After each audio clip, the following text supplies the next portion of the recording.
Subscribe करें हमारे channel Kushmanda IAS HCS academy को और दबाएं नोटिफिकेशन बेल को ताकि आपको हमारी सभी अपडेट मिलती रहे।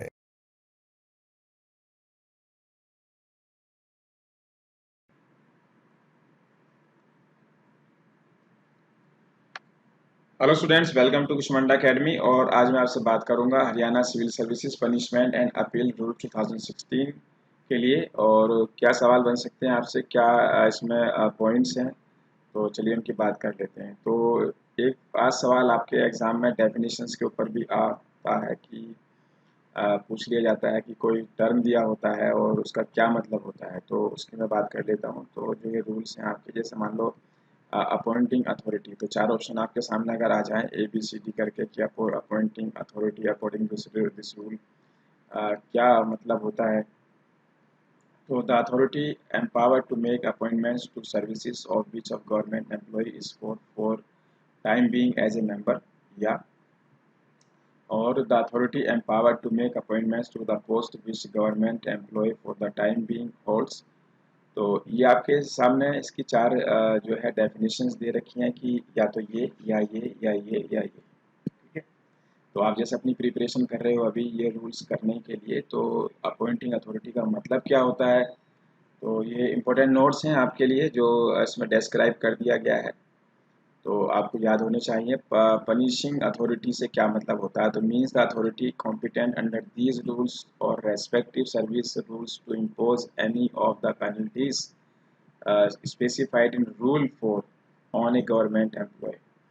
तो ये वो अथॉरिटी है और जिसका जिक्र जो है आपका पेनल्टीज के बारे में रूल 4 में दिया गया है गवर्नमेंट एम्प्लॉय के लिए, ठीक है। तो ये इसकी डेफिनेशन भी है और एक आपका ये रूल 4 आपको याद होना चाहिए।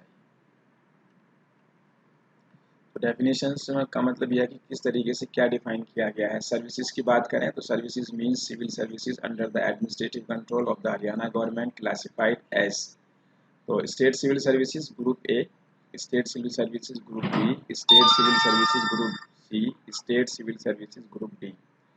तो सर्विसेज का क्या मतलब है अकॉर्डिंग टू दिस रूल, तो वो यहाँ पर आप इसको याद कर लीजिए। इसके अलावा डिसमिसल से क्या मतलब है और रिमूवल से क्या मतलब है। तो जिस रूल्स की हम बात कर रहे हैं हरियाणा सिविल पनिशमेंट वाला रूल जो है आपका 2016 का, उसी के अकॉर्डिंग ये बात आपकी चल रही है। तो removal from the service of a government employ by way of punishment on account of any grave misconduct on his part of और serious criminal charge against him, the dismissal shall be disqualification future employment under the government. तो बड़ा मुश्किल होता है। Removal means removal of government employ from service. It is one of the major punishment awarded under these rules. However the removed person not debarred for future employment under the government. तो D बार वाला इसमें सब main फर्क है dismissal और removal में, पूछा जा सकता है, बहुत इंपॉर्टेंट क्वेश्चन है। चलिए, सेंश्योर का क्या मतलब है, चार्ज पर्सन का क्या मतलब है। Censure means expression of severe displeasure. It is one of the minor penalties impose under rule 4। Rule 4 आपको जरूर याद रहना चाहिए। Charge person means a government employ against whom disciplinary proceedings under these rules have been instituted। तो charge person, तो censure आपका ज़्यादा important है। माइनर पेनल्टीज है आपका जैसे warning with copy of personal file, और सेंश्योर इसका मतलब मैंने अभी बताया था, और विद होल्डिंग ऑफ प्रमोशन और specified period up to 1 year, ठीक है। तो रोका जा सकता है, विद होल्ड किया जा सकता है प्रमोशन। मेजर पेनल्टीज की अगर हम बात करें तो with holding increment with cumulative effect, with holding promotion of a specified period more than 1 year. देखो 1 ईयर तक है तो आपकी माइनर पेनल्टी, और मोर देन 1 ईयर है तो आपका मेजर पेनल्टी। तो ये ऑब्जेक्टिव टाइप क्वेश्चन बना के आपसे पूछा जा सकता है। Reduction of lower stage in the pay and पे स्केल फॉर स्पेसिफाइड पीरियड, तो ये आपकी मेजर पेनल्टीज हो गई। और इसके अलावा जो है आपका जो मेजर पेनल्टीज में आपके कंपलसरी रिटायरमेंट है, रिमूवल फ्रॉम सर्विस है, डिसमिसल फ्रॉम सर्विस भी इसी में का मेजर पेनल्टी का पार्ट होता है। Authority to impose in punishment तो subject to the provision of clause 1 article 311, बहुत इंपॉर्टेंट है आपका आर्टिकल 311 यानी कि 311 of the constitution of India that authorise competent to impose any penalties specified rule 4। Rule 4 जरूर याद रखना। Upon the persons to whom these rules apply shall be such as may be prescribed by the government in rules regulating appointment conditions of service of such person. तो इसका मतलब पता होना चाहिए. Procedure for imposing minor penalties, तो ये जो provision है आपके रूल 7 में दिए हैं. नो ऑर्डर और of for imposing minor penalty shall be passed on a government employ. तो क्या प्रोसीजर रहेगा, तो ये इसमें दिया गया है रूल 7 में. तो oppose to making the representation that may desire to make such representation provided that this condition shall not apply in case where under है. तो ये आपके इसमें अप्लाई नहीं होंगे. दो केसेस हैं. Based on facts has led to his conviction or criminal code has been passed surpassing him for promotion to a higher post in the grounds of his unfitness for the post of account of existence unsatisfactory record.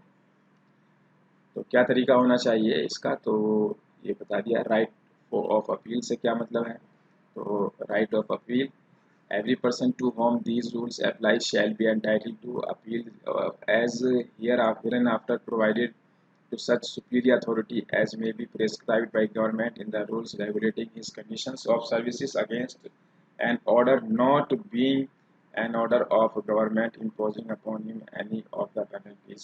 Rule 4. तो बार बार आप देख रहे हो rule 4 कितनी बार repeat हुआ है. इसके अलावा जो इसमें चीज़ें हैं, discharging him in accordance with the term of contract, reducing और withholding the amount of pension admissible, termination of services, an order which denies और varies to his disadvantage to his pay for premature retirement from service. Period of limitation of appeal, तो ये क्या होता है इसको देख लेते हैं. No appeal preferred under this rule shall be entertained unless such appeal is preferred within a period of 45 days from the date on which a copy of order appealed against is delivered to appellant. तो 45 days का time होता है, important है. Provided that the appellate authority may entertain the appeal within next 45 days.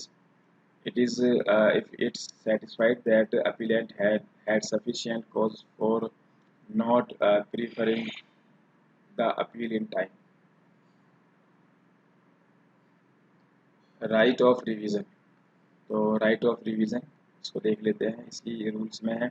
After an appeal और second appeal provided by rule 12, rule जरूर याद होने चाहिए, has been rejected, a person to whom these rules apply may apply to for revision to such superior authority as may be prescribed in the rules regulating his conditions of service, provided that the powers of revision shall be exercised only if the appellate authority is one other than government on the ground of material irregularity in the proceedings of inquiry officer or appellate authority.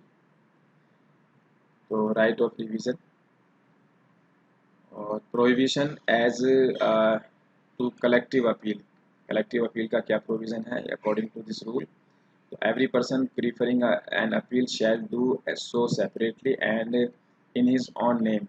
Common proceedings who two or more government employees are concerned in any case, the governor or any other authority competent to impose the penalty of dismissal from service on all such government employees may make an order directing that disciplinary actions against all of them may be taken in common proceedings if the authorities competent to impose the penalty of dismissal on such government employees are different. और तीसरा है इसमें an order sub rule shall specify authority competent to do so under the relevant service rules which may function as the punishing authority. और saving the functions of Haryana Public Service Commission, इसको देख लेते हैं. nothing in these rules shall be deemed to effect the functions of Haryana Public Service Commission as specified Article 320. ये article बहुत important है of the constitution of India and age limit. बाकी जितना मैंने आपको ये पॉइंट्स बनाए हैं काफ़ी बड़े एक्ट रूल्स में से सभी इंपॉर्टेंट हैं. तो लिमिटेशन ऑफ फंक्शंस रेगुलेशंस 1973, तो आपको ये रूल्स रेगुलेशंस याद होने चाहिए, लिमिटेशंस ऑफ फंक्शंस 1973 और other regulations made in that behalf. Power to interpret, amend and relax these rules. The power to interpret, amend and relax these rules shall vest in General Administration Department. तो कौन सा department है जिसके पास ये power रहेंगे? Rules decision there shall be final, उन्हीं का जो डिसीजन है फाइनल रहेगा. तो ये कुछ इंपॉर्टेंट आपके क्वेश्चंस थे जो बन सकते थे इस रूल्स के ऊपर. तो आप इन्हें 2-3-4 बार आप जो है रोक रोक कर पोस्ट करके आप देख लीजिए. जो इम्पोर्टेंट है वो मैंने इसमें से जो है ब्रीफ कर दिए हैं आपको, ठीक है, क्योंकि काफ़ी सारे रूल्स थे, इसमें काफ़ी सारे पेजेस थे, तो ये आपको पता होना चाहिए. चलिए मिलते हैं आगे नेक्स्ट वीडियो में. Thank you very much. हमारी टेस्ट सीरीज़, स्टडी मटेरियल या स्पेशल क्लासरूम कोर्स के लिए विज़िट करें हमारी वेबसाइट kushmanda.com पर, या हमारे हेल्पलाइन नंबरों पर भी कॉल करके आप सारी डिटेल पता कर सकते हैं. So wait for our next video.